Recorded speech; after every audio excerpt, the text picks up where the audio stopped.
Welcome, welcome. If there aren't enough seats, I think there's some more chairs in the back.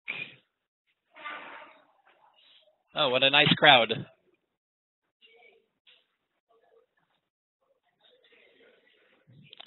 Welcome to those online. The folks that are online in the chat box, you can waving back to you, Mrs. Albert. The people online in the chat box, you can let us know where you're joining us from. Everyone here in the auditorium is just getting settled down. We'll begin momentarily.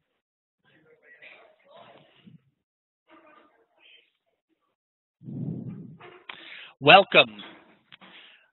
My name is Rabbi Jeffrey Saks. I'm the Director of Research here at the Agnon House, and I wear a whole variety of other hats in different enterprises and endeavors, including the Web Yeshiva. So what we're doing here is, I know many of you have been here many times before, and you know how we do this, and some of you are brand new faces, so welcome to you. But what we do is we broadcast live in front of a studio audience. You're the studio audience. Clap your hands so they can hear them. When the applause sign goes on. We broadcast live in front of a studio audience to people around the world. Like there they are, the Alberts. You can see them up there on the screen. Where are the Alberts joining us? Where are the Alberts joining us from? Do you have a microphone? Can you talk? California. Where? Berkeley, California. Brooklyn. Anyone from Brooklyn? No. Berkeley. Brooklyn. Berkeley's not Brooklyn. No, it's like the exact opposite. Well, welcome. I was in Berkeley earlier this year, and I had a very nice reception. So welcome. But I'm going to mute you now.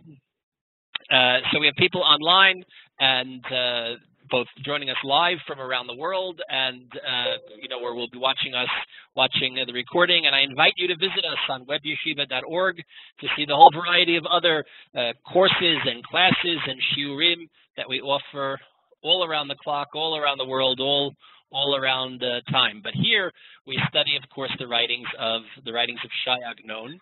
And in this little short series of 3 meetings, we're going to be discussing the connection between A-Ag-Agnon and Rebbe Nachman of Breslov.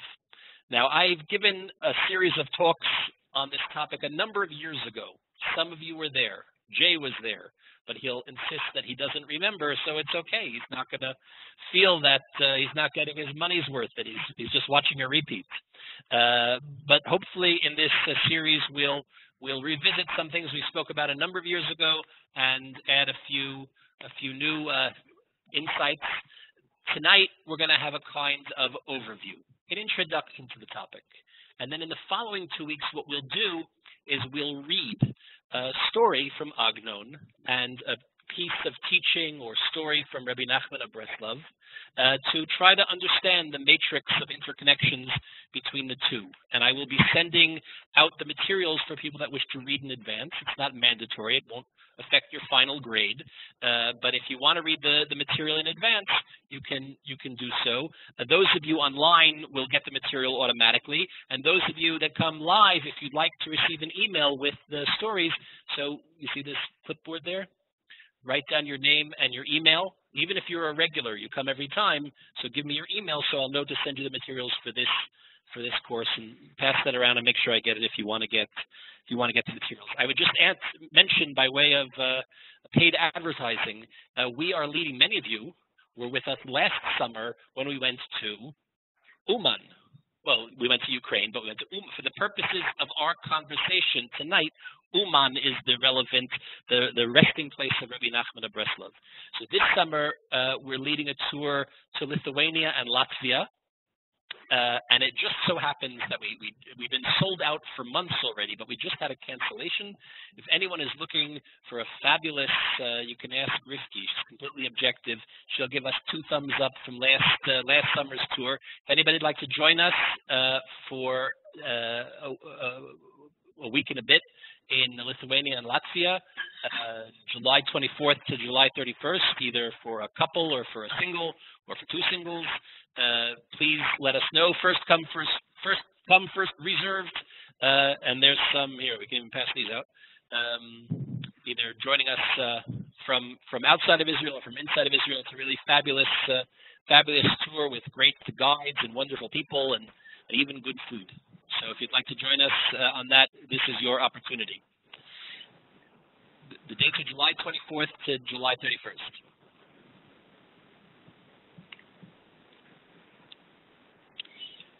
Whenever you discuss a question of comparative literature, for the folks online, I'm going to be standing up. So it could be you won't see me the whole time, but you'll hear me. That's fine. You can also, the folks online, you can send in comments or questions by chat, which I won't always immediately respond to, but I will pause at certain points to look to see what you had to say, or we can open up your microphones. In comparative literature, this kind of exercise of saying what does studying Rebbe Nachman tell us about Agnon, and what insights can we gain to Rebbe Nachman's writings through looking at the later figure who was influenced by him, is a tricky business. It reminds us of the question, how is a kidney stone like a kidney bean? You know what the answer is?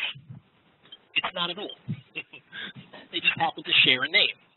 And don't be confused by some ancillary commonality to think that there's a much deeper-rooted connection. Very often, those of you that have been regular attendees of my talks over the years can catalog the times and the examples of comparisons that I've made along the way between this author or that author and Agnon. It includes a whole catalog from Cervantes to Homer to J.R.R. Tolkien to C.S. Lewis to J.K. Rowling and Harry Potter. There's no end to it. And each one of these comparisons offers some kind of insight, some kind of way of helping explain, helping the reader or the learner or the student get an insight to something that's going on in the home text being Agnon. And we can say this is like that.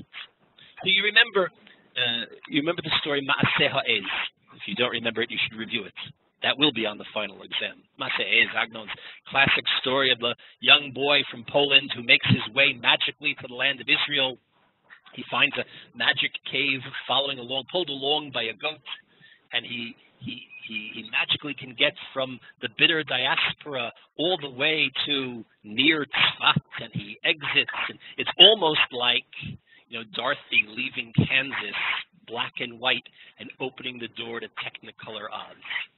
So there's an obvious comparison that in all of children's literature we have this trope, this theme that returns again and again and again, right? That there's a way to get from our world is black and white, our world is plain, to a more magical world.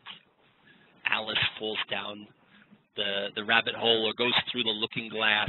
The children in Narnia get through the wardrobe into the magical. Are there chairs over there? Yeah. Into the magical kingdom. Harry Potter. There's the platform 9 3/4. That there are these portals. If only we know the way to get from our world into the next, into a more magical world. And when Agnon comes to Judaize that trope, what happens? For the Polish boy, in a story that's probably set sometime in the 19th century, you don't need Oz, and you don't need Wonderland, and you don't need Never Never Land, and you don't need Narnia, and you don't need Hogwarts. We already have within our tradition this fantasy world. And that's Eretz Yisrael, the land of Israel. Because the land of Israel for the child, or for the Jew in Poland in the 19th or 18th century, was just as far away as Oz or Narnia. And just as impossible to get there minus a magical passage. So that's a useful comparison. But it's a very surface comparison. It's a way that a teacher can make a connection to something familiar. It's like a kidney and a kidney bean. When it comes to talking about Rebbe Nachman and Agnon, we're going much deeper. We're really cutting down to the bedrock. It's not some mere metaphor that we can bring to explain that there's something similar here. This is really cutting to the DNA of what Agnon was doing in ways that have been long observed and long overlooked. Already in 1908, Agnon is born, of course, in 1887. He said he was born in 1888 on Tisha B'Av, 1888. This is part of the mythologizing of his own biography. On Lag BaOmer, or around Lag BaOmer, he said it was Lag BaOmer. On Lag BaOmer 1908, shortly before what was his, at the age of 20, he comes on Aliyah, and he immediately begins his course to become the great writer of modern Hebrew literature. And part of his achievement is helping to create modern Hebrew literature as it's coming out of his pen. There's chairs up here or over there. Make room. His first story when he arrives in Eretz Yisrael is, of course, this well-known tale called Agunot, from which he takes his pen name Agnon. He writes a story, and in those days, someone would write a short story in the newspaper, and literary critics would write criticism on the story that would also appear in the newspaper. And no less a figure than Yosef Chaim Brenner, the great, the leading star. He was older than Agnon. He recognizes that this young 20-year-old, newcomer is a rising star. Brenner, right, who was something of one of Agnon's first boosters, not that he had money of his own, but he supported him, he pushed him. Brenner already in 1908 writes a review of Agunot and already points out the connection to Rebbe Nachman, the influence of Rebbe Nachman already with the publication of the first story in Hebrew on his arrival in Eretz Yisrael. Let me just mute all these people. Aaron Appelfeld, who passed away just a year and a half ago, last January. Appelfeld, one of the great modern Hebrew writers, was a child survivor of the Holocaust. It was one of these stories that if it wasn't true, you would insist it was made up in a story by Appelfeld. Appelfeld escapes from the concentration camp. He sees his mother killed. He and his father are taken away. He believes his father has been killed. And he manages to escape into the forest, where he lives for a while with partisans, and then he's able to join up with the Red Army, where he serves as a kind of mess boy, a kitchen boy, where he's able to survive the war. After the war, he comes on the youth Aliyah, and he's living out at Ramat Rachel, right down the road. Ramat Rachel, Rachel Yanait Ben Tzvi, who becomes the wife of President Ben Tzvi. She becomes the first lady. She's the wife of President Ben Tzvi. She's running the youth village. In other words, there was like a youth village to train generally refugees and Holocaust orphans and others to learn how to work the land. And this great Zionist enterprise, and there was no child or young man at that point less suited for agricultural work than Aaron Appelfeld, who was the child of well-to-do, educated, cultured, assimilated Eastern European Jews. He was born in Bukovina, but he's educated. He speaks German. He's already has these literary aspirations. And while everybody's learning how to plow a field, he's hiding in a corner reading German literature. Rachel Yanait Ben Tzvi sees this, and probably, who knows what the punishment would be for such a thing. But Agnon, who would, take walks out there, takes notice of young Appelfeld, and was actually quite kind to him. Agnon was not always sympathetic to others. He was not always what they say large.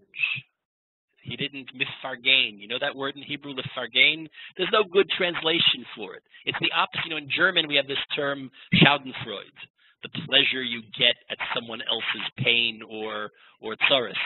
Misfargain is the exact opposite. Misfargain is the joy that you get in promoting someone else, in recognizing someone else's achievement. Agnon didn't always do that. When Agnon won the Nobel, he was already, in 66, he was already quite an old man. And there was already a much younger generation of authors that had sprouted up in the country. And he's interviewed. And they ask him, Mr. Agnon, it was a chance, Lefargain, it was a chance to point out the achievements of the next generation, to pass the baton. Who are the young authors, the young Hebrew authors that you admire? So Agnon says, listen, if I want to read a story, I write one myself. So the young authors were like, they were put off by that. And they all struggled. Amos Oz, next month I'm giving a talk. We have a series here in memory of Amos Oz, giving a talk about the connection between Agnon and Oz. Oz and Aleph Bet Yoshua and Appelfeld, they all struggle under the influence of Agnon. But Agnon and Appelfeld have this special relationship. The great feature of Appelfeld's biography is one day he's walking down the street in Yerushalayim and he meets his father, who hadn't died. His father thought the son had died. The son had thought the father died. They meet quite by coincidence on the street in Yerushalayim in the 1950s. So Appelfeld in his memoirs writes the following of his relationship with Agnon. He describes coming by. He was visiting Agnon late one night. It turned out to be the last time he saw him. So it's a story that takes place probably in the late 60s. And after a long night of chatting, of schmoozing, that evening, Agnon spoke to me with the cadences of his forefathers, the sound of which still echoed in my ears from the time I had spent at my grandparents' home in the Carpathians, meaning he grows up, in the backyard, in Agnon's backyard. He spoke to me very plainly and told me that in his youth he had tried to study from one of the Jewish holy texts every morning so as to draw upon their cadences and their holiness. As Agnon, both in the period of his life in which he was completely ritually observant, in his youth, he's what we would call Haredi. And in the period in early midlife when he abandons traditional observance, and then later in midlife and on when he returns to the observance of Torah and mitzvot, he studies Torah every day. And the study of Torah has two components to it. One is V'hagita bayamim v'layla. For the connected Jew, Torah study is Chayenu v'orech yameinu. It's our life and the length of our days. It's the principal mitzvah. It's the principal manner which the Jew connects to his Creator through the study of Torah. But for the Hebrew author, the study of the classical holy texts is also about absorbing the rhythms, sharpening your pen. It's the raw material that you have to put into the machine in order to be able to punch out great modern Hebrew prose. And part of Agnon's achievement is the distillation of the entirety of. If you haven't visited upstairs in the library, you should. And if you'd like, I offer you come a little early next week, and we can go upstairs and see the library of many thousands of volumes. Part of Agnon's achievement was to take the entirety of the Hebrew canon, from the Bible through the Chazal, Midrash, Mishnah, Gemara, medieval Hebrew literature, medieval Hebrew poetry, hasidic tales, the writings of the Haskalah. I'm sure I've left a few stations of the journey out, and to take it all and to distill it and to pour it into the mold of modern literature. But in order to do that, you have to first absorb it. So Agnon says he studies Torah every day because that's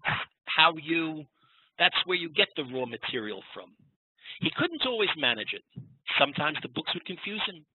He advised me to study the works of Rebbe Nachman of Breslov. And not only the stories that were then in fashion, but Likutei Moharan, a mystical book full of secrets, both divine and human.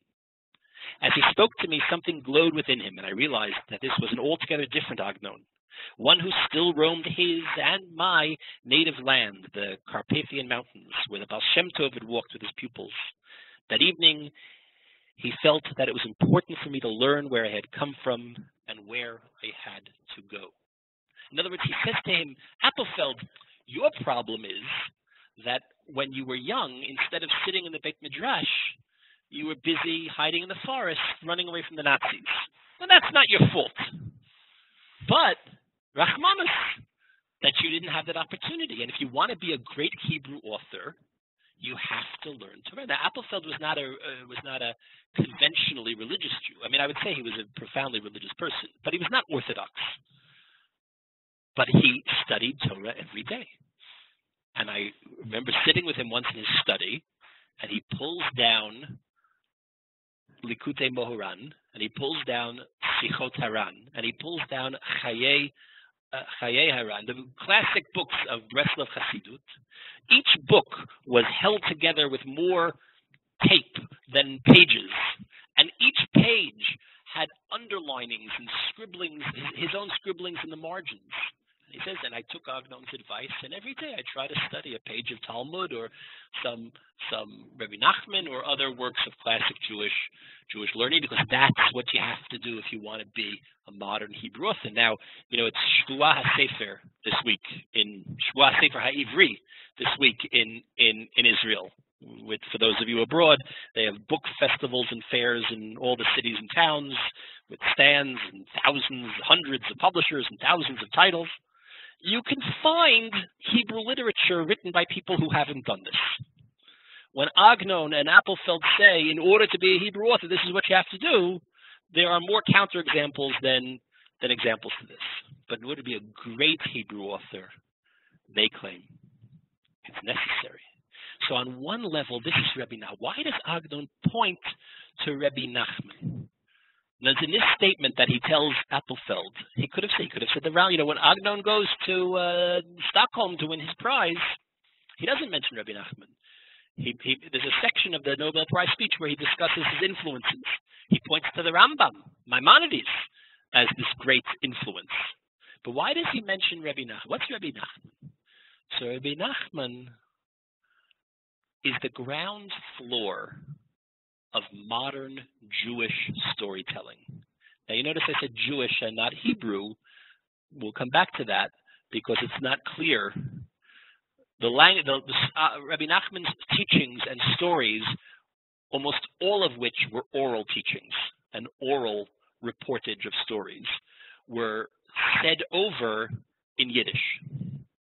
And then they were written down principally by his Boswell, by Rabbi Nosson. We'll come to him momentarily. Written down in Hebrew, preserved in writing in Hebrew, by this disciple, Rabbi Natan, Rabbi Nosson, or in certain cases by Rabbi Nachman himself, or in certain cases the two of them working cooperatively. So it's not only Hebrew literature, it's Yiddish, it's Jewish literature. What language it's written in is less important to us at the moment. But Rebbe Nachman, although he was a hasidic Rebbe, right, a descendant of the Baal Shem Tov, is not a hasidic storyteller. Now, I'm going to do something that those of you that have been here in the past, you've heard this, so don't give away the answer. If I ask you, give me, al regel achat, I wake you in the middle of the night and I tell you, tell me a hasidic story. Hasidic story 101. What story are you going to tell me? What's the first hasidic tale comes to mind? What's that? The Balatanya with the baby. There are like 4 different versions of that story, but that's also a feature of Hasidic tales. You could have the essential tale told about this Rebbe or that Rebbe or the other Rebbe, the Balatanya and the baby. The Balatanya's son-in-law is sitting learning, because that's what a Jew does. And the Balatanya's grandson, the son of the son-in-law who's sitting learning Torah, is crying in the next room. And in the antechamber, 2 rooms away, is a Balatanya. And he hears the baby crying. So he runs. The son-in-law is deeply engrossed in his learning. You know, it's amazing what a man can't hear when he's distracted. Ask my wife, she'll tell you. Balatanya Balatanya, the founder of Chabad Hasidus, goes running into the crying baby and chastises his son-in-law. A Jew is crying, you don't hear? This is a story that's been told in different ways about different people. It was a famous, a favorite story, of course, of the late Rav Yehuda Amital. That's classic. What's the point of the story? First of all, it doesn't matter whether the story's true or not. We're not concerned with the historicity of any story. You don't need to be a great literary scholar or Talmid Chacham in order to unpack the symbols in the story. Every Chaim Yankel, every Shmerel, and every Beryl at Shalashudis hears the story and immediately understands what the Musar is. Usually the example, that's the second example I usually get. The first example I usually get is the story of the Baal Shem Tov and the little boy who doesn't know how to pray, which is also a version of a hasidic tale that appears in probably 7 or 8 different variants.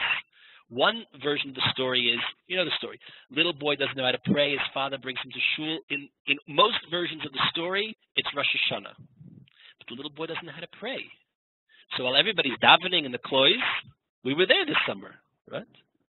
Davening in the klois, the little boy takes out his flute or his whistle, and he, well, the place goes wild, right? And they're screaming. They're ready to tear the little boy limb from limb. Baal Shem Tov says, Yidden, don't you know? His tefillah is better than yours, because his tefillah is sincere. Now, why does this story take place on Rosh Hashanah? The story could take place any day of the year, but it takes place in most versions on Rosh Hashanah. Why? Right, because it's not about tshuva. It's the whistle or the flute becomes a symbol of shofar, right? It becomes a mashal, a parable about the power of shofar as tefillah. Because the story is a little non-normative, we don't play musical. There's a halachic problem with playing musical instruments on Shabbat. So how could it be Baal Shem Tov, seems to advocate this? So there's a different version of the story where little boy comes to shul. He doesn't know how to pray, but he only knows the Aleph Bet. So everybody's davening. The little boy is screaming, Aleph, Beis, Gimel, Dal, Hey, Vuv, Zayin, Chayes, Tes, Yud. Right? And they say, what the heck are you doing? So he says, I don't know how to pray, but God knows how. I throw all the letters up to him. He can arrange them however he wants. Now, the moral of the story may be the same, minus the allegory to the shofar. These are stories that's what a hasidic tale is. It contains a very clear musar haskel, a message, like Aesop's fables, lahavdil. You don't need to be a great chacham to figure out what the tortoise and the hare is about. Right? But in order to put a sharp point on it, in modern versions of Aesop's fables, at the end they telegraph it to you. And the moral of the story is, slow and steady wins the race. They try to boil it down to a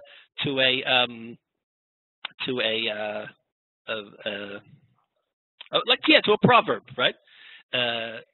So that's what Hasidic tales are. They're didactic. They're there to teach a lesson that the simplest, most downtrodden Jew can understand. Well, if you've read Rebbe Nachman's stories, they're not like that at all. First of all, most of Rebbe Nachman's stories are Next week, we're going to look at a story that happens to be an exception to the rule that I'm about to say. And in that regard, you might ask, why did I choose that? It might not be the best example.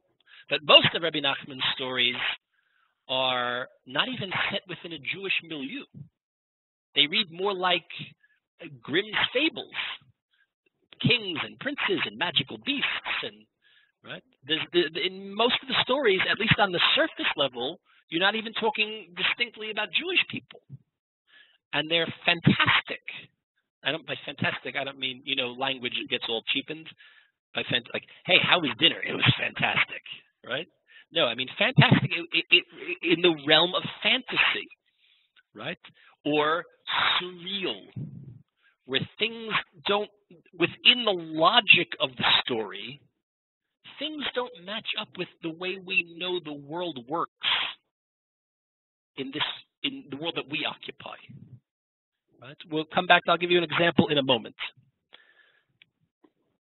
Agnon's friend Gershom Shalom, in memorializing Agnon, in a very important essay called A-Ag-Agn-Agno-Agnon, the Last Hebrew Classic. If you Google that title, you can probably find the essay. If not, you can email me, and I'm happy to send it to you. Shalom said, Agnon, to be sure, was in no way the first to recognize or to be shocked by the permeability, the loosened state of tradition. He could and possibly did learn much about this state of things from the teachings of the famous tales of Rebbe Nachman of Breslov, which have the same intrinsic quality. The shock of making the transition from a world that was to a new world, the transition from tradition to modernity. That's a great theme of Agnon's writing. And we might be surprised if we're uninitiated to it to discover it's also a theme in Rebbe Nachman. If the story of the Seven Beggars, one of Rebbe Nachman's famous tales, if the story of the Seven Beggars had not already been told by Rebbe Nachman, it could have become an Agnon story and would have taken on a perfectly, Shalom writes, it would have taken on a perfectly Kafka-esque aura. Now, I substituted that to a Nachman-esque aura, because this brings us to the point of the comparison to Kafka. Agnon was often compared to Kafka, particularly in his more surrealistic or modern works. In May 1932, Agnon didn't like Kafka, but Agnon also claimed that he'd never read Kafka or had hardly read Kafka. What Agnon didn't like was being compared to other authors. In May 1932, already 25 years almost into his career, already well recognized as the leading figure of modern Hebrew literature. The year before, he had published his first edition of his collected writings. In May of 1932, Agnon publishes 5 short stories under the headline, under the banner called Sefer HaMa'asim, which is usually translated as the Book of Deeds. In the end, there are about 20 stories. The collection grows over time. There are about 20 stories that fall into this category. And there are a few other stories that clearly belong there, but have different, are put under different titles. Those stories were translated, most of them now appear in this new volume that just came out, The Outcast and Other Tales, which was put out. It was the final book that came out in the series that I edited. It came out last year in this new series of translations that we did.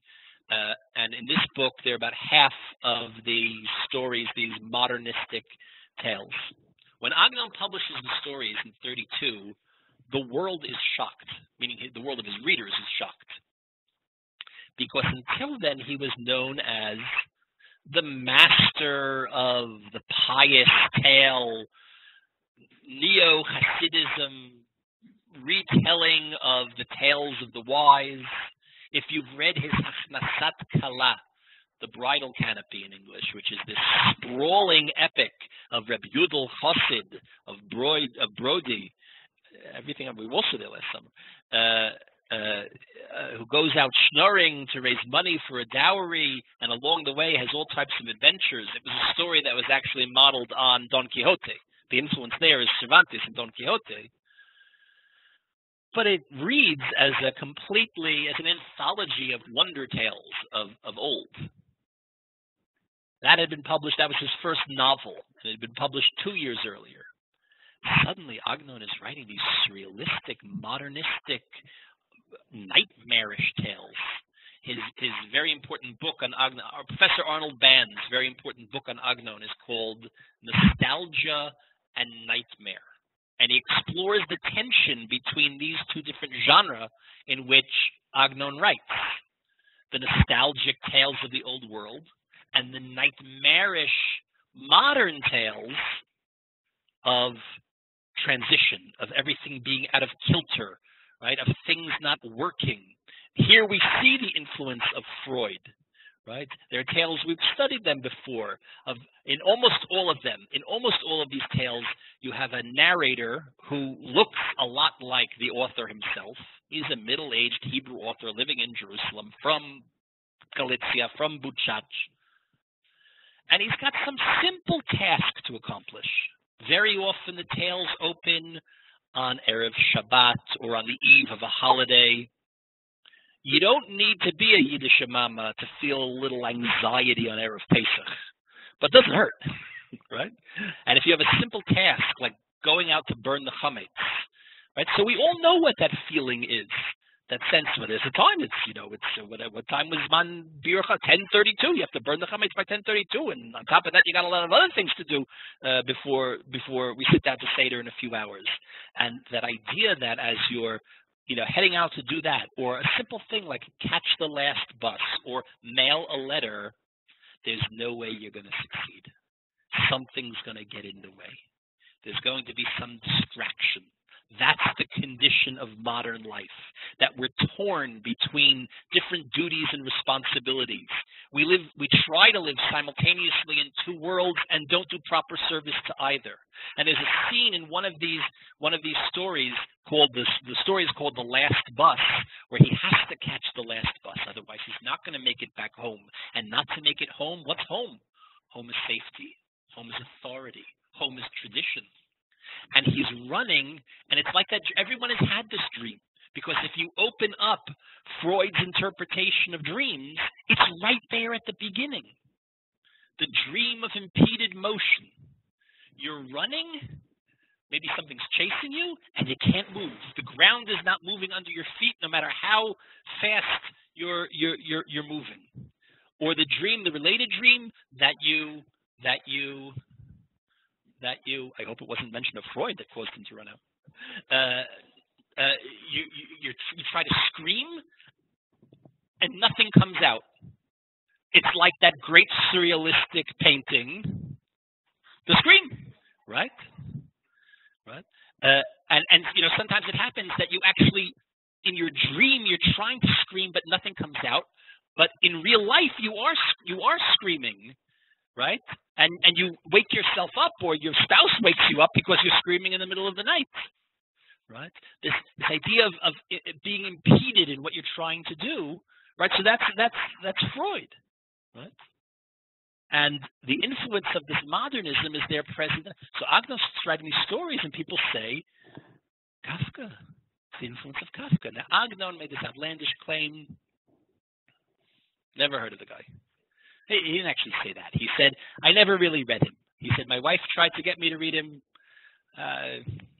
didn't speak to me. What he meant is the fact that two things resemble each other does not mean that one was the influence on the other. My first cousin and I look very much alike. That doesn't mean that I gave birth to him. Right? It means that we have common DNA. And here the common DNA, besides the milieu, right? Something gets into the water. And artists and poets and authors and architects and people in design and musicians and fashion designers suddenly all start producing things. Right? Surrealism was a thing. Right? Remember later Salvador Dali's the melting clocks, right?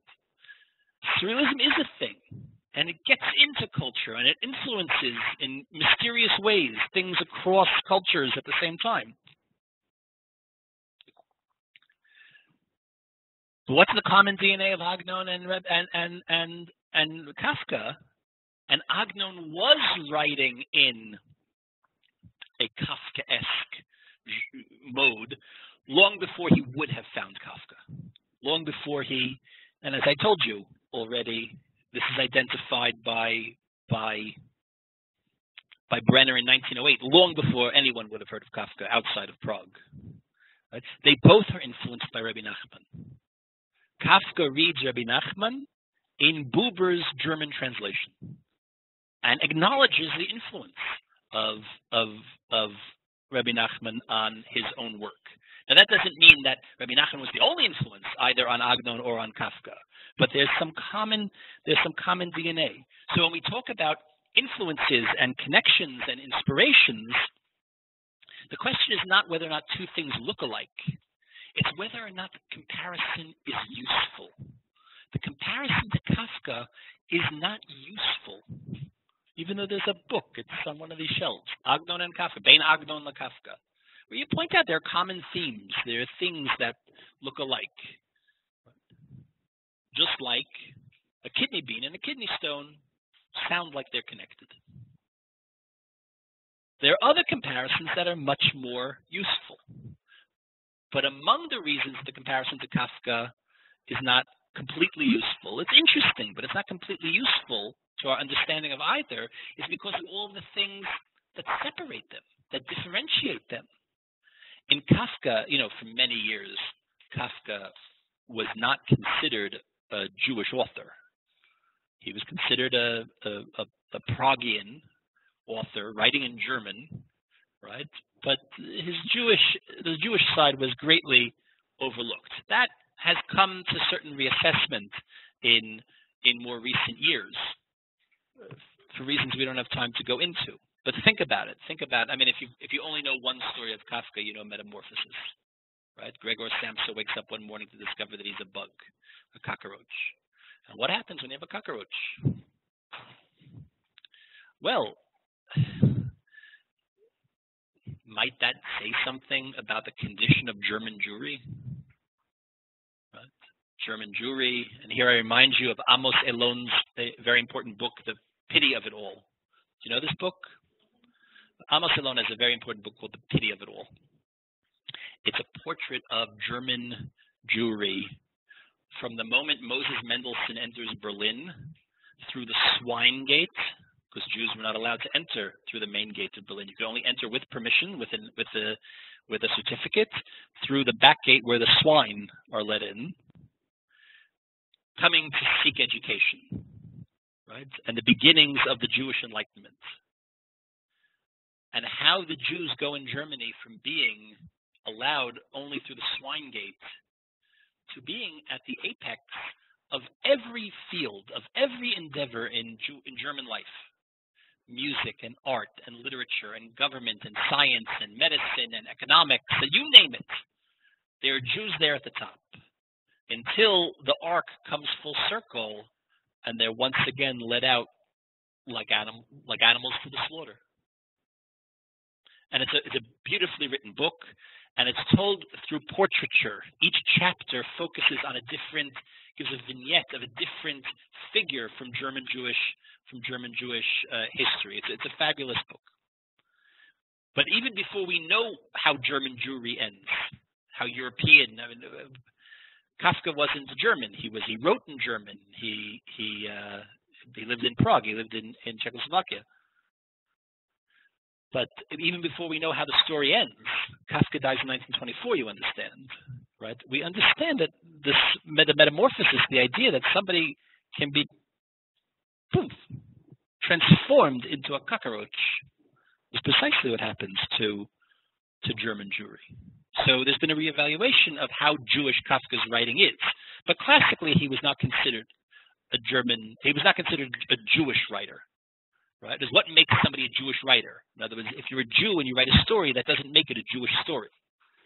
All of Agnon's stories, all of Agnon's symbols are rooted foursquare within a world of Jewish symbology, of Jewish meaning.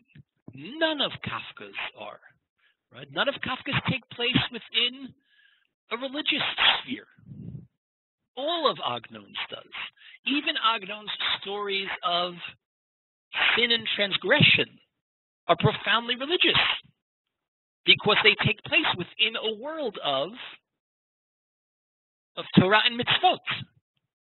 Torah and mitzvot observed in the breach in stories. But that's what literature is. You don't turn to literature if you're looking for the Mesilat Yesharim, for a kind of guidebook on how to lead the ethical, proper Jewish life. You turn to literature because it gets into the complexity. There are very few tzadikim gemurim, purely righteous souls in literature. You know why? They tend to make very boring stories. They make excellent role models. They are the heroes of ethical instruction, but not literature, right? Literature has to have the complexity of tension, of getting it wrong, of facing your defeat. There's an interesting book. I don't recommend it because it's not a very good book. We'll come back to this. This is Agnon's house, which burned down in 1924. As Agnon comes on Aliyah in 1908. 1912, he goes to Germany for what's meant to be a couple of years of kind of rounding out his life experience, but World War I breaks out. He gets stuck in Europe. While he's there, he meets his wife. They get married. They have 2 children. He's writing. He's being successful. They're living in Bad Homburg. This is not Hamburg. This is a different town very far away called Bad Homburg. It's near Frankfurt. And the house burns down. With it goes his library of many thousands of volumes, the manuscripts of 2 nearly completed works that he forgot to back up to the cloud, and at which point he says, "That's it. It's time to return to Eretz Yisrael." And in October of 1924, he returns. This time not to secular Yafo, but to Jerusalem, where he resumes his religious lifestyle that he had abandoned when he first arrived in 1908. Interestingly, 3 days earlier, Kafka died. Kafka died on June 3rd, 1924, 95 years ago. They just had his 95th year outside. Last week, the week before, 10 days ago. 3 days later, Agnon's house burns down. You remember famously when Kafka, who had published very little in his lifetime, if only on the material Kafka published in his lifetime, he would not be recognized. He would not be taken note of today. And on his deathbed, dying of tuberculosis, he tells his friend, Max Brott, burn it all. And Brott stuffs it in a suitcase and brings it to Tel Aviv. Now, this was the subject of a important court case, which is documented in a fabulous book by Benji Balint that came out last year called Kafka on Trial, right? Not Kafka's Trial, Kafka's famous work, The Trial, right? About the court case, who owns Kafka's writings. The National Library of Israel claims that they are, and the National Library of Germany makes the same claim, and it's a fabulously written book if you're interested in that topic. Kafka tells Brod, burn it all. Max publishes it instead. You don't have to be a hasidic master or a great mystic to wonder, but yet maybe the flames have to be fed in one way or another. Unable to consume the pages of Kafka's manuscripts, 3 days later they're sated with Agnons. No one else has noticed this connection.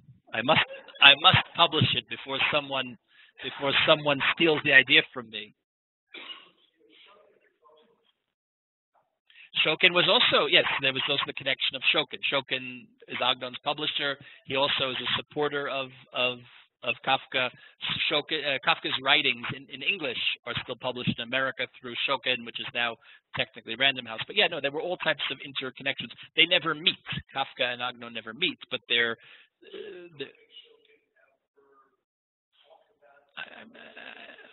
I don't know. I'm not sure. But there's no record of such a thing.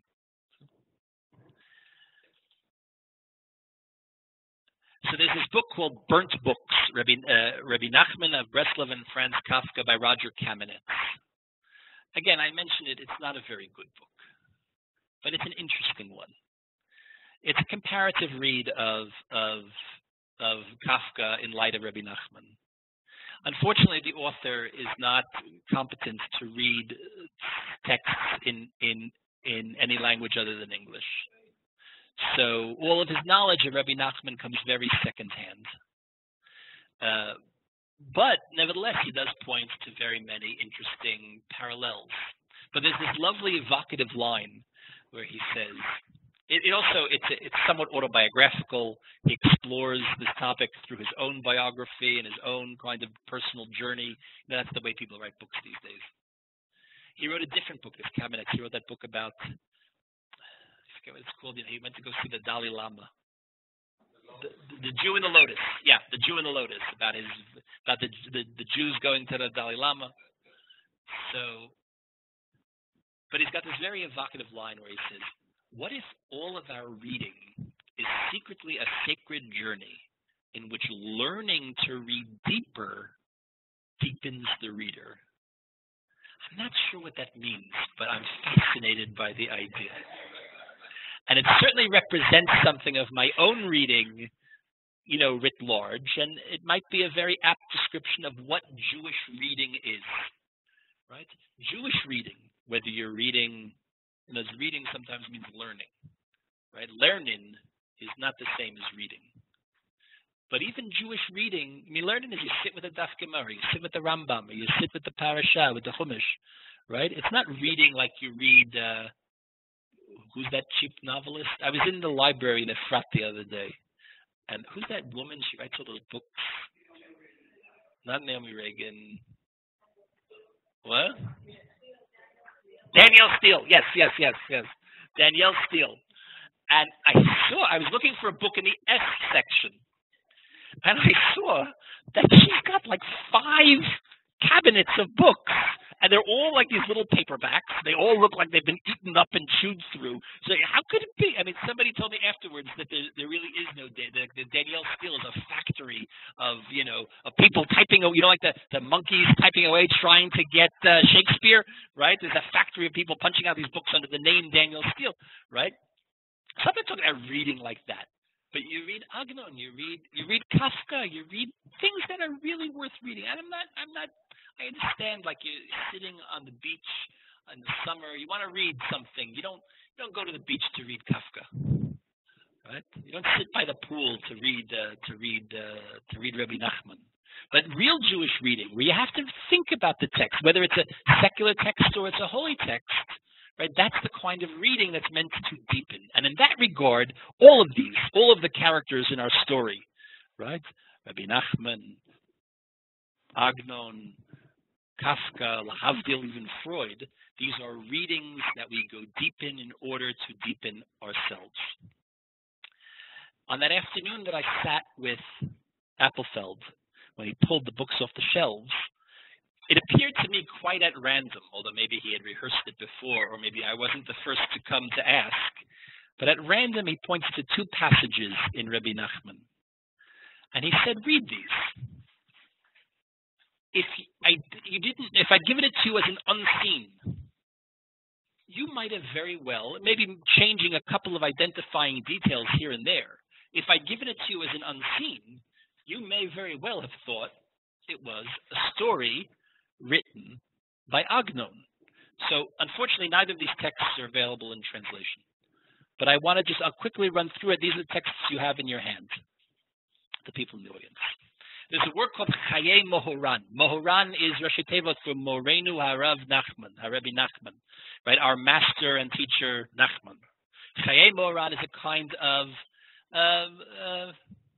biography, but it's not objective biography. It's the wonder tales of Rebbe Nachman written in the generation after his death. Kislev Taf Kuf Ayin. So it's probably December 1809. Po Breslov, in Breslov. Chalom Hayiti. Now this is told in the first person, right? This is recording a dream, but it's told in the voice of Rebbe Nachman. Chalom Hayiti Yoshe Beveiti. I was at home and I had a dream. And many of these stories are Rebbe Nachman recording his dreams, which is why the comparison to Freud invites itself, and why the comparison to Agnon's dream-like stories, right, the nightmarish stories, are obvious. Lo haya shum adam nichnas etzli, and no one came to where I was. V'haya tamua be'enai. It was very strange. Because why? The Rebbe sits at home and the Hasidim come to see him. But suddenly, nobody's coming. I went out to the next room, and there was no one there either. I'll just do a free loose translation. I went out to the larger room and to the Beit Midrash, and there was no one there either. Right? Like you could imagine a dream like this. I mean, it's like a Twilight Zone episode, right? You imagine you live in Manhattan or some crowded, busy, bustling city, and you leave your apartment and you get into the elevator. And normally in your building, you know, the elevator, there's always somebody there. There's that awkward moment. Those people, you know, you've lived across the hall from them for 30 years, but you never speak to each other. That's the nature of living in New York, right? But you say, morning, morning. How about that weather? How about the Yankees, right? And then you get downstairs, and there's the doorman, and there are people coming in and out, and you step out onto Fifth Avenue, and it's hustle and bustle, right? The city never sleeps. But imagine in the Twilight Zone episode, you walk out of the front door of your apartment, there's no one in the hallway for a change, and there's no one in the elevator, okay, that's unusual, and there's no one in the lobby of your building, okay, what happened? You get onto Fifth Avenue in the middle of the day, not a soul. Already you think there must have been an apocalypse or something very strange is going on. So for Rebbe Nachman, this is the dream, right?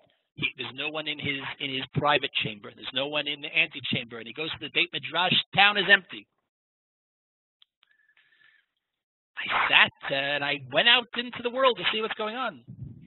I saw people standing there in circles, whispering to each other. Mitlotzeitz mimeni, joshing at me, making fun of me, laughing at me, making sport of me, acting arrogantly to me. And my people, right? Anshe Shlomenu. You know what's Anshe Shlomenu? If you're a Hasid, Anshe Shlomenu means other Hasidim of your sect. So if you're a Breslover, Anshe Shlomenu, right, or other Breslovers. If you're Chabadnik, you're a Chabad. If you're a Gerer, you're a Gerer. It's like, you know, in the mafia, if they say he's a friend of ours, that means he's a made man. He's a mafioso just like us. You can't touch him. Anshe Shlomenu is so there were people making fun of me. They finally finds people. Where are all the people? They're gathered in a circle, schmoozing, making fun of Rebbe Nachman. And even my own Hasidim are there. You don't need to be Freud to understand. This is somebody with a little anxiety.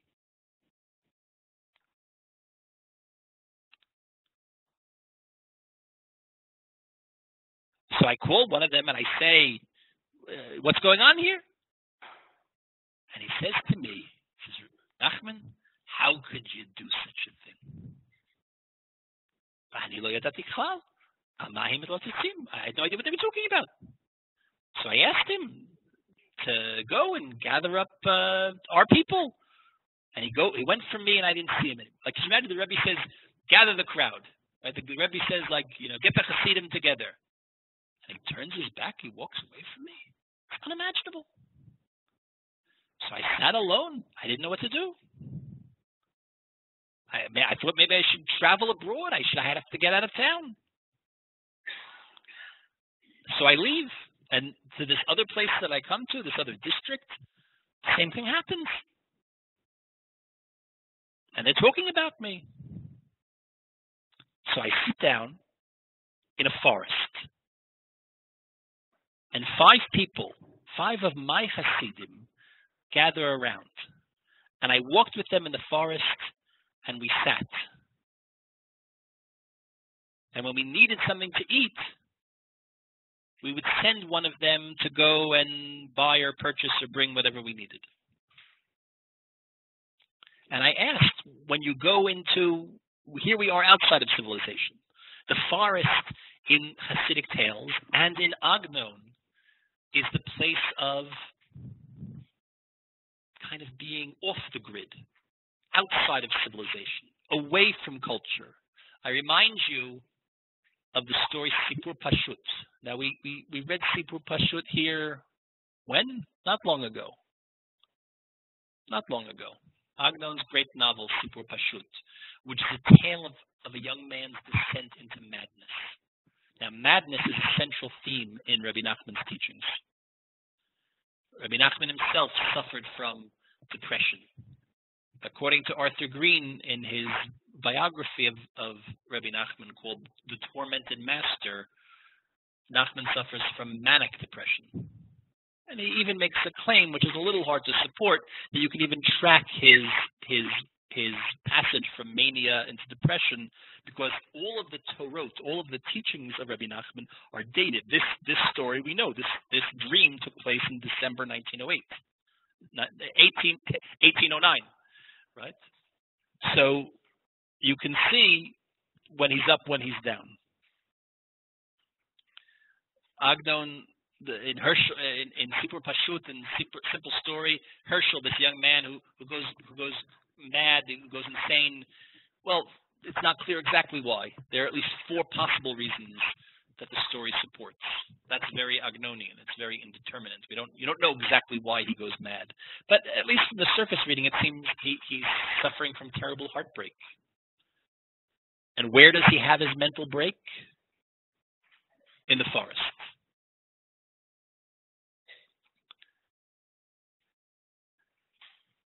So they're out in the forest, but they send people into the town to get supplies. And he says, check, put your ear to the ground, find out what they're saying about me.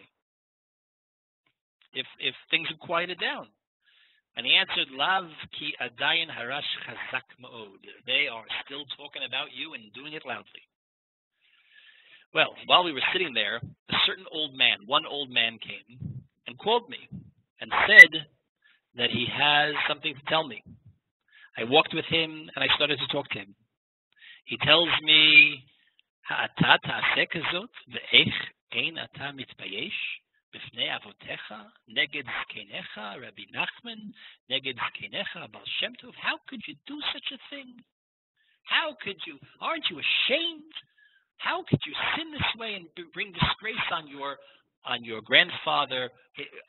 Nachman, Rebbe Nachman of Breslov, is named for his paternal grandfather, Rabbi Nachman Horodenko, and his other grandfather is the Baal Shem Tov.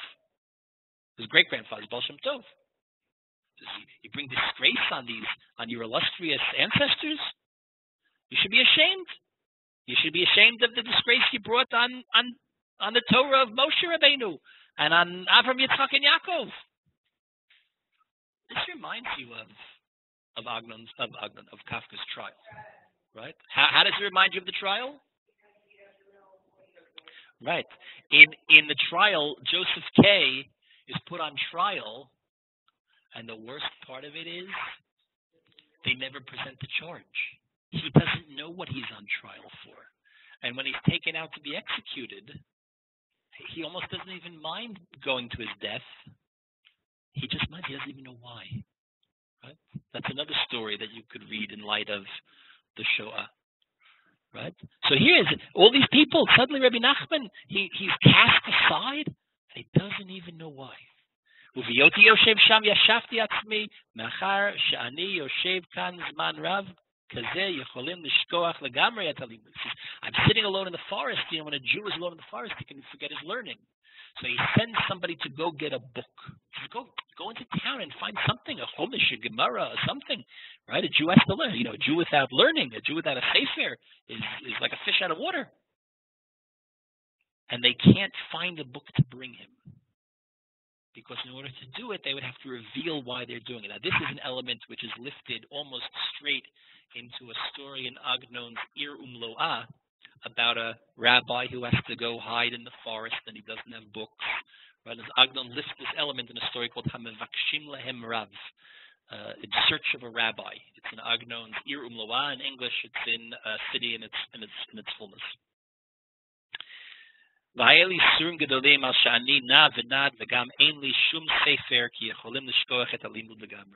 And I'm oppressed because I'm wandering around and I'm without a book, and without a book, God forbid, you could forget all your learning. Then the old man came back, and he was carrying a book under his arm. And I asked him, what are you carrying? And he says, a book, a sefer. So I said to him, give me the book, give me the book. Right? And I took it. He opens the book. But he can't read it. In other words, it's not like it's written in Chinese, right? But somehow his ability to absorb the book has been taken away from him. And that was the worst suffering of all. And I was afraid that these people who were with me, that when they find out, they'll leave me, they'll abandon me. He only has these 5 Hasidim left in the forest. And the old man called me back to speak to me, and I went with him, and he tells me, how could you do such a thing? How could you do it and not be ashamed? Even in hell, there won't be a place for you to hide. That's quite a dream. But it's a dream minus the idea that the character in the story is a Hasidic Rebbe who has Hasidim, and the fact that it takes place in Breslov in 1809 and not Buchach in 1908. It could be a story from the Sefer HaMaasim. If you read the stories in the Sefer HaMaasim, you'll understand immediately how this maps on. The tone, the color, the flavor, the anxiety, the nightmare. It's all right there. And then Appelfeld turns to a different passage. Yom Chamishi Vayelech ben Kesel Aso Tav Kufayim. So it's Shabbat Shuvah, 1809 in Breslov. More or less the same period, a few months earlier. Siperli Shechalamlo. This is Rebbe Nachman talking. The narrator here is Rebbe Nachman telling us what Rebbe Nachman had told him. Rebbe Nachman told me that he had a dream and he doesn't know the interpretation. A certain person, one of our Hasidim, one of Manashenu, died. And he was dead. He passed away. Not only did he pass away, but he was dead. He wasn't only merely dead, he was really most sincerely dead. Meit be'emet, really dead. But he didn't know until that day. He had died. One of our Hasidim died. But but Rebbe Nachman didn't know that he was dead. And it seemed in his dream that the whole world was standing around him and asking permission from him to go on their way. Because on Rosh Hashanah, what would happen? Why do all these crazies go up to Uman for Rosh Hashanah? You've been to Uman for Rosh Hashanah, haven't you? Twice. We knew you were twice as crazy. Why does everybody go to Rosh Hashanah to Uman for Rosh Hashanah? Well, he's buried there, but he's buried there 365 days a year. Because he said, come on Rosh Hashanah. I'll pull you. If you come on Rosh Hashanah, I'll pull you out of Gehenna by your payas. You don't have payas. Oh. He'll grab you by the ears. There's a special smula to go on Rosh Hashanah. So when the Hasidim would come on Rosh Hashanah to Uman, or to Breslov, to wherever he was, this is Breslov, this is before he gets to Uman. So before they would leave to go back to wherever they were from, they would come to ask permission to leave.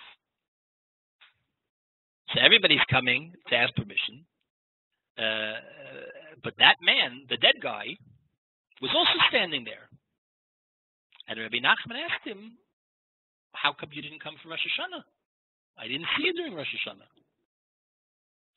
So he said to him, I'm already dead. So Rebbe Nachman says to him, because you're dead, you're not allowed to come to me for Rosh Hashanah? And he had no good answer. This is perfect Agnonian ironic humor, right? In other words, both extremes, the nightmare and the laughter, you see how Agnon, if you've read any Agnon, I'm taking for granted some of you have, you can see exactly how he picks this up. Who was Rebbe Nachman? I mean, maybe we should say a word of biography about Rebbe Nachman, or should we take that for granted? Yeah, we shouldn't take it for granted. So Rebbe Nachman, I mean, it should be said that the contemporary iteration of Na Nach Nach, and like we were being cute, we called the course A-Ag-Agn-Agn-Agnon, right? Nach Nach Nachman Milman, right? And it's the contemporary iteration of Breslov. You know, these guys bouncing up and down in the intersections. This is a contemporary phenomena that would have been, all but unrecognizable to Rebbe Nachman himself. It started with Rabbi Yisrael Dov Odesser, Zichrono Livracha, who passed away only in 1994 at a ripe old age. He was the head of the Breslover Hasidim here in Eretz Yisrael in the 20th century, and without going into the details, he claimed to have received a communication from Rabbi Nachman in 1912 in the form of this note that came from heaven, in which Rabbi Nachman signed his name. Na, nach, nach, right? You can see it here right? And that's where the whole nach, nach, came from. But without going into that story, you can look it up on your own. But Rebbe Nachman was a great-grandson of the Baal Shem Tov, the founder of Chassidut. Rebbe Nachman is born in 1772 in Medzebush. Medzebush was the capital of Chassidut in that time, in what today is Western Ukraine. And he died in 1810 in Uman, which is in central Ukraine. And he was very much involved. He's already the fourth generation of Chassidut, and he was very much involved in reinvigorating the movement. Do you understand when Baal Shem Tov and his principal disciples in the second generation, Chassidut spreads like wildfire. But then already by the fourth generation, it's a movement in need of a little re-energizing. And Rebbe Nachman was seen as this upstart, young, dynamic, charismatic Hasidic leader who was doing this. He emphasizes Torah study. That the Hasidut in its origins was a popular movement that emphasized prayer, inwardness, spirituality over Torah study, which was the central mitzvah of the misnagdim, the opponents to Chassidut, identified often by the Litvaks, by the Lithuanian Jews, but not only. At the age of 13, he gets married to Sasha. What? 13. At the age of 13, he gets married, which was not as uncommon then as it is today. And at that young age, he begins to attract Chassidim and followers and disciples. He has a difficult personal life. He has a bad relationship with his in-laws, particularly with his mother-in-law. In 1798, he comes on a journey to Eretz Yisrael. It's not at all clear that he was coming to make Aliyah, particularly since he left his wife and children behind. He comes to Eretz Yisrael. It's a long journey. It's a journey that actually inspires some of the details of Agnon's Bilvav Yamim, in the heart of the seas, which we won't have time to talk about in this series, but which I've discussed in the past. He gets to Eretz Yisrael. He's up in the Galil. At that very moment, Napoleon is busy conquering the land. Instead of making his way down to Jerusalem, he comes all the way through the Black Sea, through the Dardanelles, by ship to the Galil, and doesn't go to the trouble to go to Yerushalayim. He cuts short his visit and practically escapes with his life.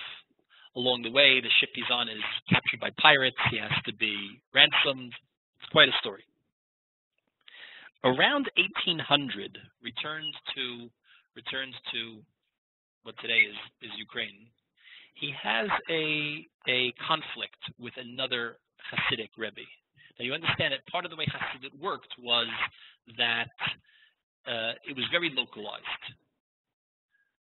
Each Rebbe could stake out a territory and have his Hasidim. And you couldn't really have two Rebbes on the same block. because it created some competition. There was an older Rebbe named the Alter or the Zaydi of Spole. His name was Reb Aryeh Leib, the Alter of Spole. And he was extremely opposed to the young whippersnapper, even though this young whippersnapper came with pretty good ichus. He was a great-grandson of the Baal Shem Tov. But he was opposed to certain changes that Rebbe Nachman was instituting. After Shabtai Tzvi was this false messiah in the 17th century. Historians have long pointed to a chain of events that lead from Shabtai Tzvi to Hasidut. Hasidut initially de-emphasizes Messianism. And because Messianism was such a charged topic after the debacle of Shabtai Tzvi, after this false messiah, and there were so many people that fell for it. Right? You can understand that in a world before now, like Twitter would get rid of a false messiah in a moment. Although that doesn't seem to have happened in Washington, D.C. But in the days when it was all rumor, and I heard this, and the Messiah arrived, but after the debacle, the trauma of this false messianic movement, Shabtai Tzvi, there was this de-emphasis of the messianic. There was a de-emphasis of the mystical in Judaism. That's part of what Hasidut was doing. It was to take the mystical ideas of the Kabbalah, which suddenly became a little too hot, and to be the kind of cooling saucer where you can take the mystical thought and present it in a more toned down, popularized way, that it would be less likely to cause another catastrophe like Sabbatianism. So after Shabtai Tzvi, Judaism in general, Hasidut in particular, de-emphasizes the mystical and focuses instead on dveikut, the personal connection between the Jew and God. That we can find redemption. This was not to say that we abandon belief in the Messiah. Far from it.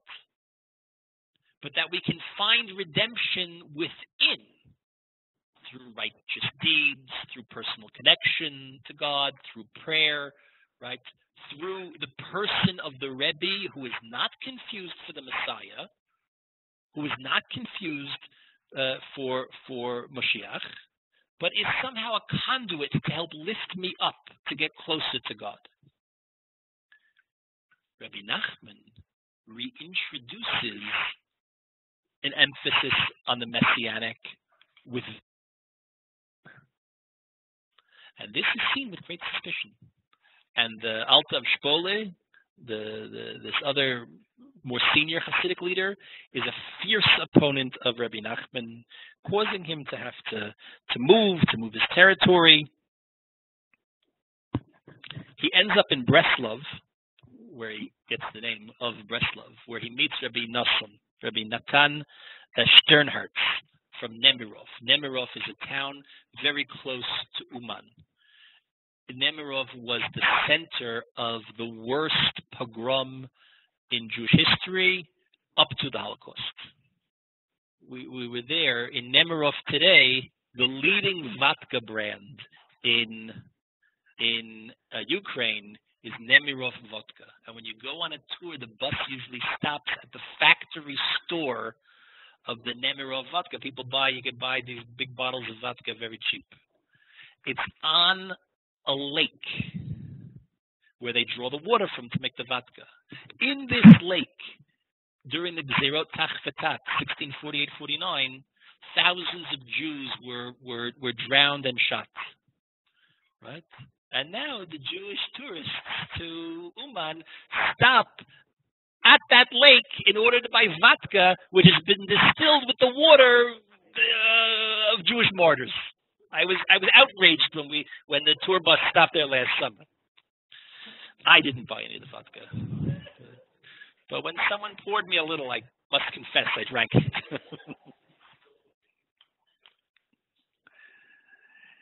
Rebbe Nachman becomes Rebbe Nachman's most devoted disciple. He's his Boswell to Rebbe Nachman's Johnson, right? He's his scribe. Rebbe Nachman wrote very little in his own lifetime. I mean, maybe he did or did not write this letter 100 years after he died. But Rebbe Nachman writes everything down. He had one of those kinds of photographic memories. Most of Rebbe Nachman's teachings, of course, were delivered on Shabbat. Motzei Shabbat, Nachman would write everything down. In some cases, he showed them to Rebbe Nachman, and they reviewed it and they proved it. In other cases, he wrote things down long after Rebbe Nachman had died. In 1806, their son, Ephraim, their only son, dies at a young age. This is a trauma, as it would be for any parent. Presumably, it pushes Rebbe Nachman down further into deep depression. But at this time, he turns away from his classical mode of teaching to storytelling. And the stories, what we think of as the Sipurei Ma'asiyot, the stories of Rebbe Nachman, begin to take form in this period. His wife dies of tuberculosis. He remarries, but there's something strange about it. He remarries, but the woman he marries, it's on condition that with no intimacy. There's something, he's already evolving into some kind of holy man of a certain stripe. He writes a book while he's already suffering from tuberculosis and burns it. It's known as the Sefer HaNisraf, the burnt book. And he almost offers it as a burnt offering to God, should spare his life. The content of this book is something that's been speculated on for 200 years. In 1810, he relocates to Uman, which was something of a spa town. It was also a center of the Jewish Enlightenment, the Haskalah, meaning there were secular Jews who lived there. And this is really the first generation or two where you have such a thing as a secular Jew. There are these Jewish physicians, and Rabbi Nachman sits and plays chess with some of them, and he thinks somehow his presence there might affect a tikkun. Because of that pogrom in nearby Nemirov and in the area, there's an old Jewish cemetery which apparently houses the bodies of thousands of Jewish martyrs. Rabbi Nachman says, this would be a good place to be buried if you happen to be dead. And in fact, he dies on Sukkot of 1810, and instructs that everything that he left behind should be burned. Some of it is, some of it isn't.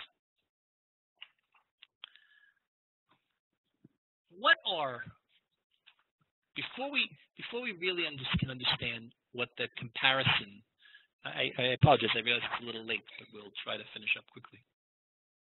What really are the comparisons between Agnon and Rebbe Nachman? Oh, here's the Baal Shem Tov. We'll come back to this in a second. Before you can understand the similarities, it's important to emphasize the differences. Rebbe Nachman, of course, was a hasidic master. Agnon was not. Although Agnon came from hasidic stock. Agnon was the product of a mixed marriage. Agnon's mother was from arch misnagdim. In the story we'll look at next week, you can see all of that playing out on the biographical plane. Agnon's mother was from arch misnagdic stock. Agnon's father was a Chortkov Chosid. Already by the time they get married in the 1880s, you could have such a thing. And such a thing was already imagined. 100 years after the founding of Chassidus, you could imagine already such a thing. What would be unimaginable generations earlier. And he mentioned that, the richness of these two different influences was profitable. to have these two different influences in his life. But Agnon certainly was not a hasidic Rebbe. He was an author.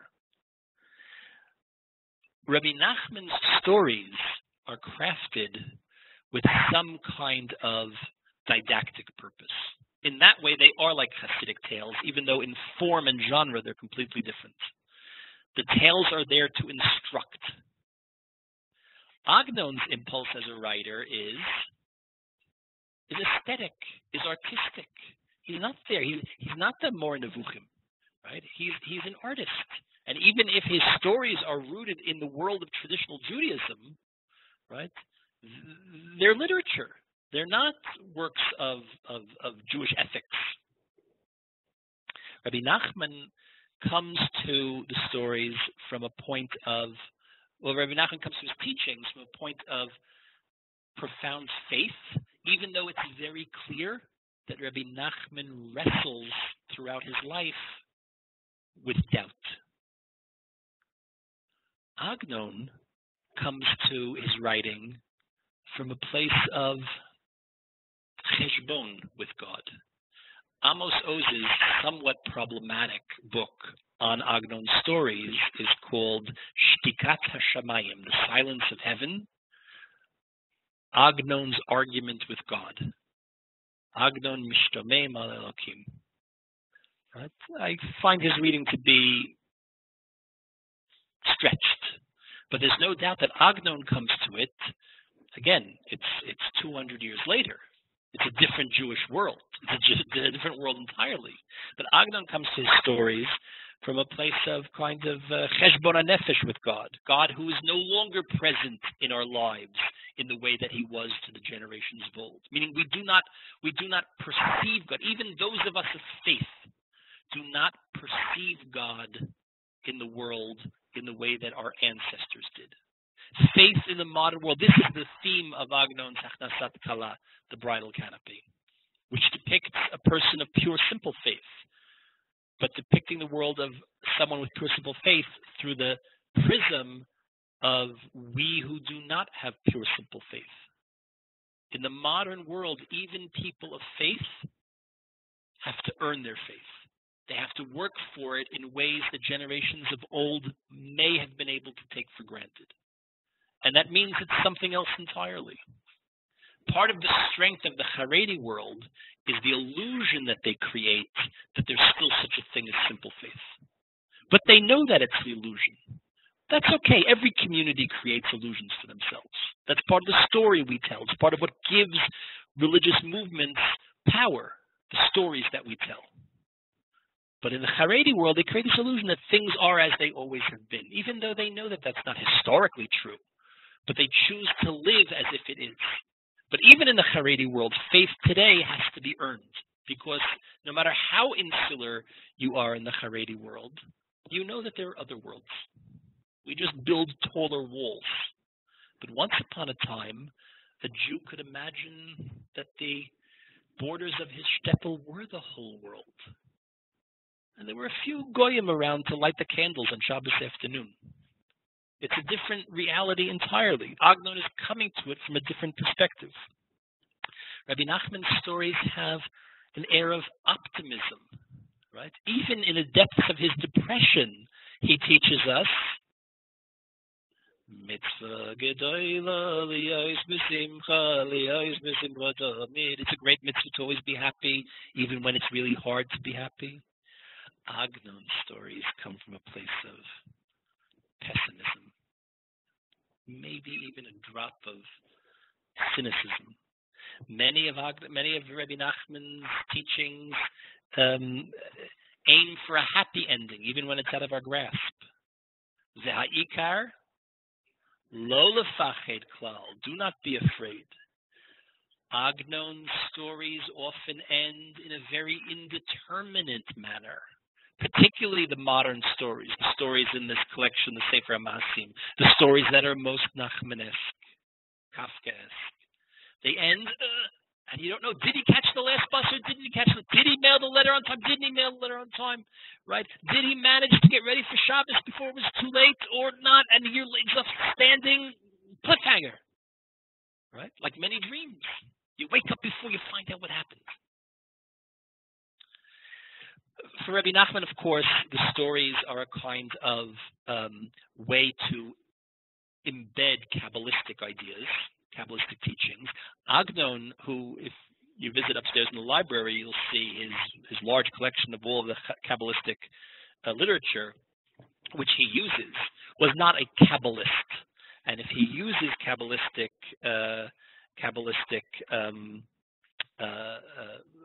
paraphernalia, it's there as any other source.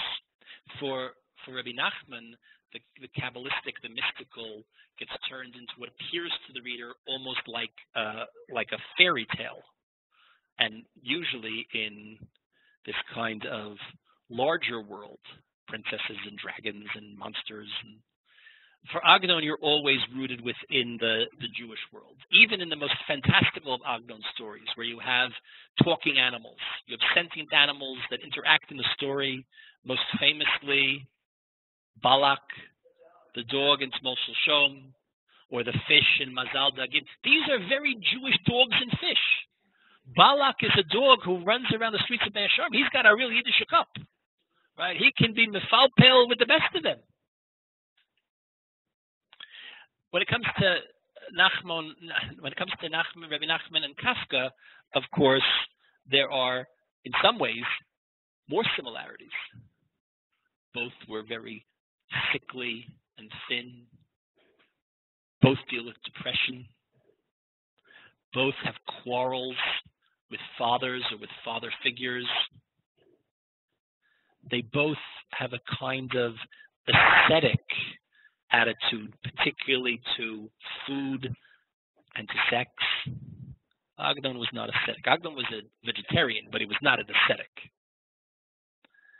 They both die of tuberculosis. Rebbe Nachman at the age of 38, Kafka at the age of 40. And they both ask that their works get burned. But yet still, what is similar to Agnon and Rebbe Nachman? And maybe with this we'll conclude. They both very often, as a literary device, use the frame story, a story within a story. In that way, so for example, the story of Rebbe Nachman's story of the Seven Beggars are really seven individual stories.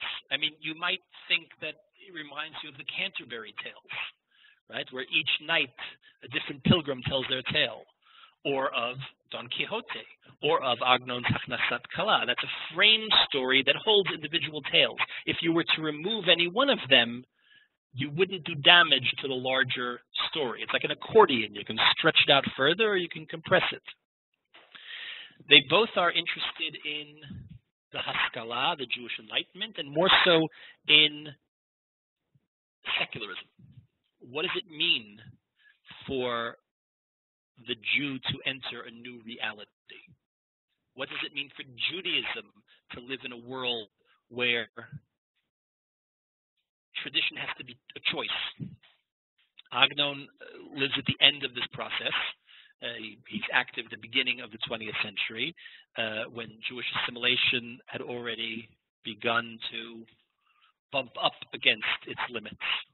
That's the topic we were talking about earlier, about what happens to German Jewry. That it was a realization that the promise was empty.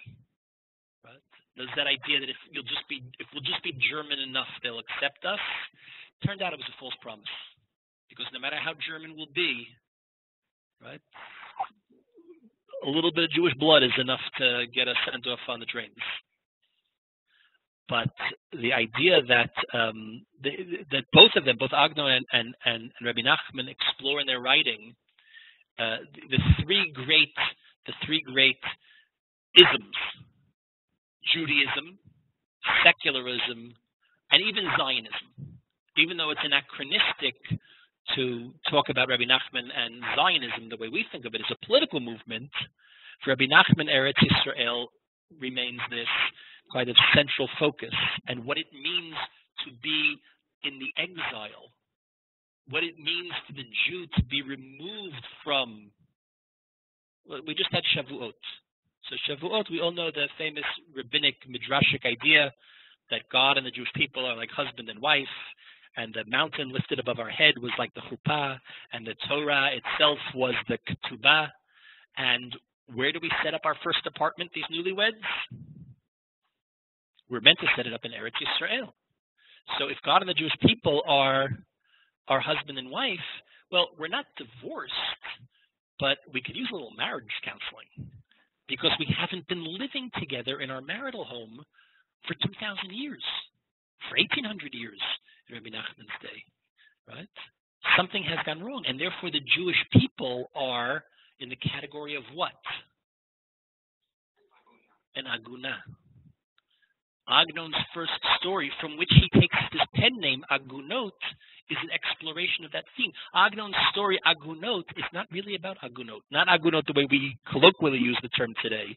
We misuse the term. The halachic category of Agunot does not apply to almost any of the women, the unfortunate women that today we call Agunot. Right? In other words, in halachic literature, an Aguna is a woman whose husband has gone off on a voyage and disappears. He never comes back. Today we use aguna to mean a woman whose husband won't give her the get, but we know where he is. And if only we could convince him to do the right thing, he would give it to her. You realize that they're talking about two polar opposites, right? In the contemporary usage, the woman, she hates the man. We all hate the guy, right? And if she saw him, she'd spit in his eye. She just wants to be rid of him, but he won't. He's recalcitrant. In the classical sense, the aguna, every day, maybe it's been months, maybe it's been years, she sits by the window. She listens for the footstep at the door. Maybe it's him finally coming back. She longs for him. It's the separation that causes her longing. In the contemporary sense, it's the longing for separation. It's the exact opposite. Emotionally, they're different. They're completely different experiences. When Agnon talks about agunot, he's talking about the classical case. And he's talking about it allegorically for the condition of the Jewish people in exile and what it means now that we are returning to Eretz Yisrael. Rebbe Nachman, 200 years earlier, was already concerned with the same theme. Of course, Rebbe Nachman famously said, "B'chol makom shani holech, ani holech le'Eretz Yisrael." Wherever I may go, I'm traveling to Eretz Yisrael. Dreams. The presence of dreams, as I've mentioned, and of course, therefore, the comparison to Freud, is almost begs itself. Almost all the dreams, the man, the dreamer, the narrator in Agnon, or the Rebbe Nachman in his autobiographical statements, is this kind of passive character. He's trapped by forces that he doesn't understand. Remember, in that dream, Rebbe Nachman, everybody's disappeared. He doesn't know why. Right? The way it reminded us of Kafka. He doesn't why they're all making fun of me, and he doesn't even know why. He doesn't know what he's done. What have I done that brought such busha, such embarrassment on myself and on my ancestors? And he doesn't. He's just passive. He's trapped in circumstances that are beyond his control. They're usually bizarre. They're usually surreal. It's not unusual that someone who's dead shows up. Now this happens in dreams, right? This has happened to everyone in a dream. Probably you'll go home. You'll have the dream tonight because I planted it there, right? In the dream, you can go to sleep in your bed in Jerusalem, and you can get out of bed and open your front door and be walking down the street in Teaneck. And you can see your grandfather who's been dead for many decades, but he appears to you not as a ghost. He appears to you live, even though you and he both know that he's dead. And when you say, "What are you doing here?" he might say, "What? A dead person can't go for pizza in Teaneck? Right? Just because I'm dead?" And that's exactly what we saw in Rebbe Nachman, and it's exactly what we see all the time in Agnon. Agnon, very often, this character that shows up is the grandfather, not the hasidic grandfather, the misnagdik, the harsh grandfather who he takes as a character in the story we'll look at next week. There are many other such things, including they both have very often these indeterminate, unresolved cliffhanger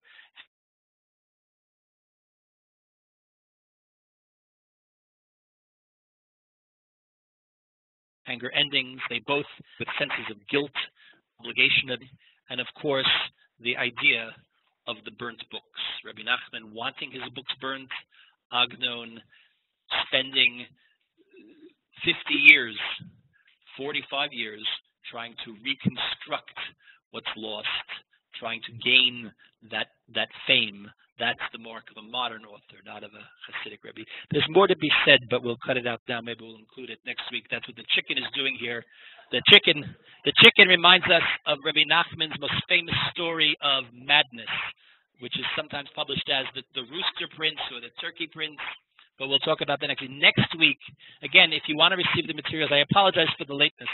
If you want to receive the materials, make sure I have your email, and those of you online will get it automatically. Next week, we will look at the very short story called Ben Harav v'Ben Hayachid, the rabbi and his only son, which is, again, the story was originally published simultaneously in Yiddish and in Hebrew. In other words, Rabbi Nachman delivered the story in Yiddish. There are Yiddish speakers here, yes? Yeah? So I'll send it to you in all three languages. Rabbi Nachman says the story in other words, it was almost like performance art. He says over a story to the Hasidim. And Rabbi Nassim writes it down word for word in Yiddish. And then together they translate it into Hebrew. It's not exactly our contemporary Hebrew, you understand. And then it's translated in many different editions, in different translations into English. So that it's a very, very short story. You have no problem reading that story beginning to end. And for Agnon, we're going to look at his story, his novella called Hanidach. If you want to read in Hebrew, it's in the volume Elu Ve'elu. In English, it's in this translation. I will send you the opening section. I can't send you the whole thing. It's about 50 pages. But if you want to read it, in Hebrew, it's called Hanidach in Elu Ve'elu. In English, it's in this volume called The Outcast and Other Tales, which is available here at the house or on Amazon.com. And we'll look at a comparison of these two stories. Both stories are about the clash between the Hasidim and their opponents. And they each take it in similar ways. I'll just tell you, Agnon's story is called Hanidach. If you're reading Rebbe Nachman in Hebrew or even in Yiddish, be attentive for the appearance of that term, Nidach, outcast, while you're reading. So thank you. I will stay online if anybody has questions.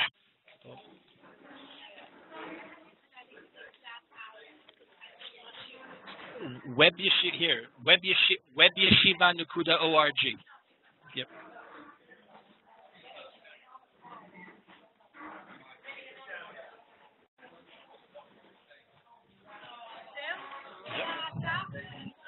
Okay.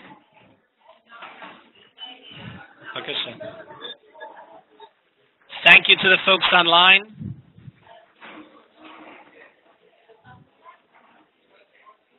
Let me see who's here. Okay, sir.